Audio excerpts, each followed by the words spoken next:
Bwana isho boy Juara Sambe Online kwetu kama season sa chulo na Bionzega niko Sambe Media niko kwenye dashboard ya Sambe Studio. Bwana nikizungumzia dashboard nazungumzia kipindi pendwa sana ambacho watu wengi wanapenda ukiangalia. Bwana dashboard imetulia, dashboard bwana ni the best bwana. Au basi sinisemeje, lakini leo kwenye dashboard niko na binti mmoja ambaye ukimuona mashallah matata sana, lakini sio kesi wacha nivue miwani naona kama inaweza kutia gasia.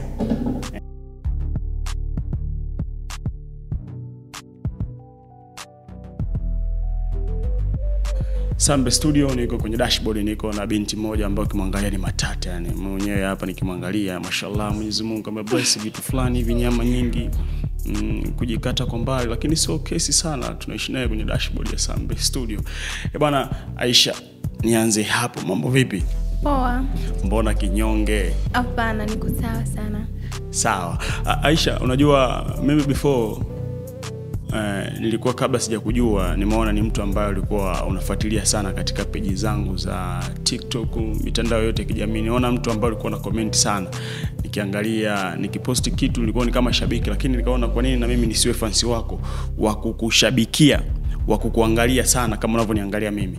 Lakini nikaona sio kesi sana, leo tukaribishe kwenye dashboard ya Sambe Media ili tuongee mawili matatu kwenye dashboard, kwa sababu nilikuwa ni mtu fancy ambaye unanifuatilia sana na ninaona kazi zako ni namna fulani hivi.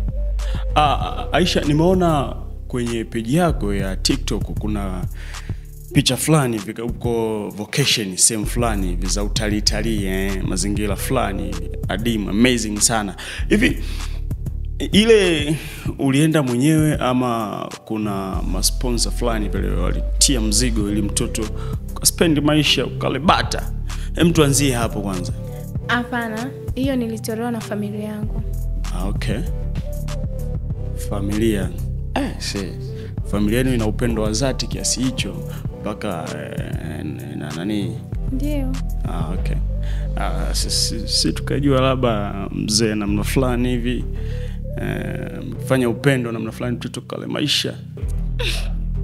Hapana, kwanza mzee mwenyewe sina. Mzee unajua kuna mzee, wewe unasema kuna mzee afu kuna boyfriend. Sasa boyfriend ukisema mzee unachanganya. Wewe unapenda kumuita nani mtu wako, yani jina gani ambalo unapenda sana kumuita? Napenda kumuita mwanaume wangu. Unapenda kumuita mwanaume wako wa peke yako?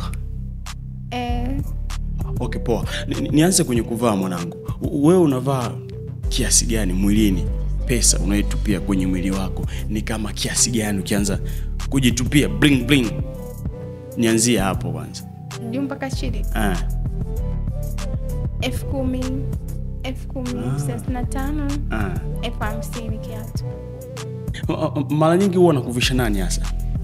Mara nyingi huwa navaa mwenyewe kwa sababu mimi pia napenda sana nguo. Yaani hata kabla sijaanzisha biashara, ila nilikuwa napenda sana kununua nguo kwa watu. Yaani napenda sana nikiona nguo nzuri, siwezi kulala, lazima ninunue kwa sababu napenda sana kuvaa nguo nzuri. Okay, sawa. Kwenye maisha tuna role model ambao tunawaangalia, yani ambaye mimi naweza kufanya kitu kwa kumkopi yeye. Wewe kwenye maisha yako role model wako nani hasa? Kwa hapa yani hii naichukulia nje ndani, yani kuanzia Tanzania hata wakiwa nje. Unajua role model ni wako wengi sana. Unaweza kuta wewe role model wako haumtazami wa Tanzania, unatazama wa nje. Yami unamwangalia sana. Anakukosha. Hivi ikitokea mtu anataka akuoe, achukue mzigo, ni pesa kiasi gani ambazo natakiwa alete kwenu mahali? Maana nikiangalia mzigo mashallah, bless Mungu ana bless. Kwanza siwezi kujipangia, siwezi kusema kwamba ninahitaji mali kiasi gani, kwa sababu lazima niangalie kipato cha mwanaume wangu. Kama na kipato cha hali ya chini, tutaangalia sasa ni kiasi gani kinatufaa, kwa sababu ndoa ni jambo la heri pia kwa mwanaume, lakini mwanaume sahihi. So kuolewa tu na mwanaume sio sahihi unasema ngoja niende tu nikaolewe, si kwa sababu ana mali ni nyingi, si kwa sababu unaonaga sasa hivi unaona ndoa zenye shamsha, yani hivyo ndoa za kwanza sana unashangaa ile ndoa tulikula ile harusi tulikula sana, lakini kesho yake unashangaa wameachana karudi kwao kwa sababu ya vile vitu umefanya hivyo. Lakini ukifanya tu normal kwamba mwanaume wangu alikuja ananipenda, tunapendana, tutaishi kwa amani. Okay, kiasi cha fedha sasa ndio nataka nikijue hapo. Kiasi cha fedha hata ng'ombe 5. Sisi tunapenda ng'ombe. Ng'ombe ni kama pembe makubwa. Sio ng'ombe vile yale ng'ombe makubwa yale yenye mapembe makubwa. Okay, sawa. Aisha, wewe ni kitu gani ambacho unacho unahisi mpenzi wako hajui kama unacho wewe? Tuanzie hapo. Mpenzi wangu hajui kama mimi na hasira. Hasira. Hujawahi kuonyesha kama una hasira? Sijai kumuonesha kama na hasira, lakini huko pembeni anasikia mwanamke wako ana hasira, lakini hajai kusikia kwamba yani sijai kunanili kwake, ila na shout kwenye simu. Okay. Na mara nyingi sana huwa unashika sana simu zake au ndio nani? Hapana, sijai kushika simu ya mwanaume wangu na siwezi shika simu ya mwanaume wangu. Hivi kushika simu ya mwanaume wako ni yule ambaye unampenda ama yule ambaye haumpendi? Kama sikupendi, nitashika simu yako tena kwa kunganganiza.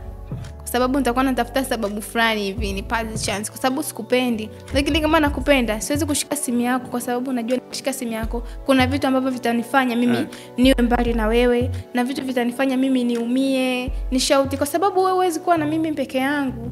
Hamna mwanaume ambaye anaridhika na mwanamke mmoja. Kwa hiyo ni wewe tu na akili yako kwa mkichwa kwamba natakiwa nifanyeje ili mwanaume wangu aendelee kunipenda, nifanyeje ili mwanaume wangu aniheshimu. Ni wewe mwenyewe sasa. Lakini ukisema ushike simu ya mwanaume hamna mahali popote mtafika. Sababu mwanaume ni mwanaume, huwezi kushindana na mwanaume hata siku moja. Bwana, umeongea point sana. Makofi kwako. Makofi kwako, umeongea point sana. Okay.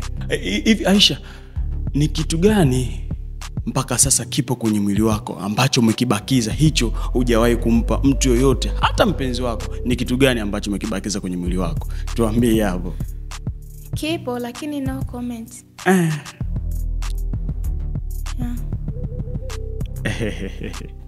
Sawa. Na maana hicho ndio umemtunzia au? Sijamtunzia, siwezi mpa. Aisha, na swali langu tena hapa. Linasema hivi mkisema wanawake wote wapake sumu kwenye matiti yao, wewe unahisi ni wanaume wangapi watabaki hapa duniani ambao hawapendi hii? Tuambie hapo. Hapana, kwa kweli hakuna mwanaume ambaye atabaki kwa sababu wanaume wenyewe. Wewe kwa sababu siwezi kumpangia mwanaume wako eti nitie bibi, hapana. Nakwambia wewe aje kwamba una nani unampa. Lazima za kuuliza hivyo. Kwambia yeye naomba usiniletee hizo mambo. Kuna nani kwani unanibalia hivi? Lazima tu sawa baby. Wewe mzee kwa sababu anapenda sana. Katika kitu anapenda sana wanaume maziwa. Wewe hatari. Bwana wewe sio wote. Nikugeuzie sasa. Na nyinyi mnapenda nini hasa kwa wanaume? Sisi mnapenda nini sisi kwetu? Nikugeuzie na wewe sasa. Tunapenda nini? Mimi siwezi kusema kitu napenda kwa mwanaume wangu. Yeye siku hicho kitu kikipotea, si nitasema simpendi tena. Ndio. Sawa Aisha, nakuelewa. Hivi unaweza ukamruhusu boyfriend wako akawa ana mahusiano ya kirafiki na mwanamke mwingine? Si namna fulani, best friend, tuambie hapo. Hapana, siwezi kumruhusu. Labda atakuwa ananizunguka akitumia ile njia kusema rafiki yangu, lakini hakuna urafiki wa mwanamume na mwanamke. Lakini si rafiki, ni rafiki. Wewe unaweza kama mimi na wewe rafiki yangu na unakuja ndani tunashinda na kuja ndani. Yaani inakaaje hiyo? Labda ni wale ma tomboy. Aisha, ni mwanaume gani wa mkoa gani ambaye hata kama sio mpenzi wako upendo wake utabaki kuwa pale pale? Tuambie. Mwanaume wa Arusha. Wewe ni wa mkoa gani? Arusha. Maona sasa umekimbilia kwenu kumbe ndio maana we. Aisha, Mimi nikikuangalia the way ulivyo, Mungu amebless nyama namna fulani, mashallah amejaza, Mungu amebless, amesaidia, mama naye akasababisha baba namna fulani hivi, ukatoka mtoto huyu hapa, nyama mashallah. Aisha, sasa nakuuliza swali kupitia hapo hapo. Hivi kwa mfano sasa, tukisema uwasafirishe wanaume ambao umedate nao mpaka sasa, je, ungetumia usafiri gani kutosha wanaume uliodate nao? Tuanzie hapo. Unaweza kuwa mzuri lakini kuna mambo mengine yakakupita. Kwa hiyo no comment. Ndio. Wanasema mwanaume huwa ana testa kwa mwanamke. Ndio. Kwa mwanamke? Ndio. Sio mfano. Wewe ni boyfriend wangu, si ndio? Tumedate, yani hatujaachana. Yani bado tupo kwenye mahusiano. Ukapata girlfriend mwingine. Wewe kaniacha, si unakuwa kuna testa umeipata? Sawa. Ndio. Tuzungumzie rushwa. Kwenye kupata kazi tuna aina mbili za rushwa. Tuna rushwa ya fedha na rushwa ya ngono. Wewe katika maisha yako ushakutana na situation kama hiyo? Bwana Aisha, ili upate kazi hapa mwanangu natakiwa nipate mzigo namna fulani hivi. Tuongelee hiyo. Nyingi. Ndio. Nishi kupata kazi kule, nilikuwa nimeajiliwa kule, yani GGM. Kabla sijaingia kuna kazi ambayo nini vigezo bado nilikuwa nafuatilia, ni muda ambao nafasi ya kazi nilikuwa bado sijapata. Nikasema siwezi kukaa bila kazi, lazima niangalie njia nyingine ili nipate kazi. Basi nikamwambia mtu ambaye ni ndugu yangu kwamba ni ofisi ambayo inahusiana na masuala ya supply. Kaniambia naomba uwe secretary wangu, ana supply vitu kwenye mgodi nini, anatoa afanya kazi. Akasema sawa. Basi yule mtu akasema kazi, tulikuwa tumekaa kama ofisini kama hivyo, akasema kazi vigezo nini, tukatoa nini, vikao vinaashiria kweli mimi naweza nikaingia kazini. Lakini baadaye akaniambia kesho njoo tuongee. Na mimi kweli kesho nikajiandaa, kesho yake nikaenda. Kufika pale tukakaa, akaniambia sawa, wewe kazi umepata. Lakini ili kupata hiyo kazi, naomba wewe girlfriend wangu, kwa sababu mimi nitakuwa na hivi sana na wewe hapa. Siwezi kukuona unafanya kazi hivyo afu mimi nakuelewa, unaelewa? Kwa kweli sikupata jibu la kumjibu hapo kwa hapo. Nikamwambia naomba unipe muda. Nipe muda kwanza, then nitakujibu. Akaniambia sawa, ila usichelewe. Mimi nikamfuata yule, nikamwambia mbona hii kazi imeanza kuwa hivi? Kwa nini? Maana najua tu nikishafanya kazi, kwa sababu ameshanijua. Ipo siku sijafika malengo yangu, atatafuta kanamna akakufanyaje? Kakuniachisha mimi kazini. Tunafanyaje? Akasema sawa. Ngoja nitajua mwenyewe nafanyaje. Kwa hiyo akatafuta njia ambayo hiyo njia ilishindikana. Basi mimi nikaenda nikamwambia yule mtu kwamba hapana. Mimi nikamdanganya kwamba mimi nimeolewa kwa hapa. Kwa mimi siwezi kuwa hivyo. Akaniambia basi hata kidogo, ngambia hapana.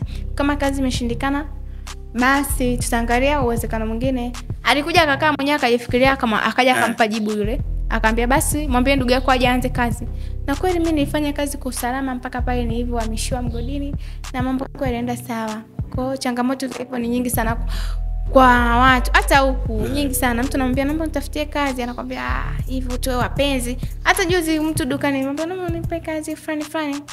Akaniambia sawa, mimi nitakupa kazi ila uwe mpenzi wangu. Kwa hiyo changamoto za kupata kazi na kutoa rushwa za ngono ni nyingi na wadada wengi sana.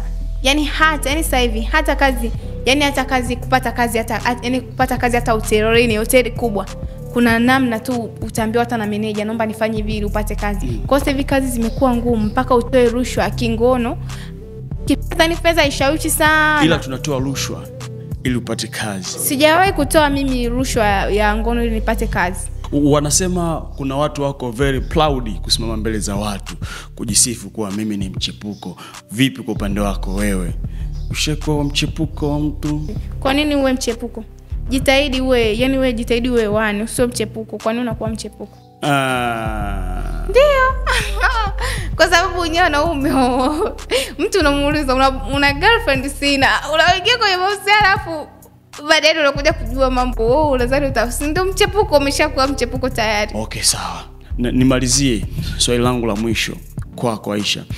Unajua siku hizi mabinti wengi wanakuwa na vijitabia fulani hivi ambavyo si vibaya, ni vizuri kulinda heshima kwenye mahusiano. Kujifanyia shopping wewe kama wewe, alafu mwisho wa siku unaenda kuvimbia washikaji zako, ni mabinti wenzako, bwana mpenzi wangu mimi amenifanyia shopping, wakati umefanya mwenyewe kwa pesa yako wewe. Vipi tabia kama hiyo unayo? Siwezi kujinunulia kitu au kujifanyia kitu afu nikampa sifa mwanaume wangu, boyfriend wangu. Labda angekuwa mume wangu wa ndoa ndio naweza nikasema nimenunua kitu nikasema mume wangu. Hivyo pia nampa heshima mume wangu. Lakini siwezi kumpa heshima boyfriend ambao najua kesho na kesho kutwa tunaweza tukaachana, aibu inakuwa kwangu. Aje kunifanyia kitu tunashaka. Wewe ulisema amekununulia kitu fulani. Watu wengi sana wanafanya hivyo. Mimi siwezi kumpa sifa mwanaume wangu. Kama utaninunulia kitu kinaonekana atasema umeninunulia. Lakini kama hujaninunulia siwezi kujipa sifa kwamba umenifanyia kitu. Kesho na kesho kutwa tunaachana. Aibu inakuwa kwangu. Lazima nikusemee. Kwanza je kunifanyia kitu yule. Unashangaa, wewe ndio ulikuwa unasema anakufanyia hivi. Anakufanyia hivi. Siwezi kumpa sifa boyfriend wangu. Utakuja kumpa sifa mwanaume wangu mimi atakaye kuja kunioa. Bwana, kwenye dashboard ya Sambe Media, Sambe Studio, bwana nilikuwa na Aisha, binti fulani hivi mashallah, mchaga, chuga moja hiyo, ukiangalia kabisa kweli unaona hapa nakwambia bwana aisee umeongeza shilingi ngapi? Nilikuwa naye hapa bwana, chuga moja ngali nalo bwana. Shalap kwa fans wote ambao wanatutazama kwenye dashboard ya Sambe Studio ya Sambe Media bwana. Bango limewaka la dashboard, bango linapepea bwana, bendera chuma. Au basi nisiongee sana, au basi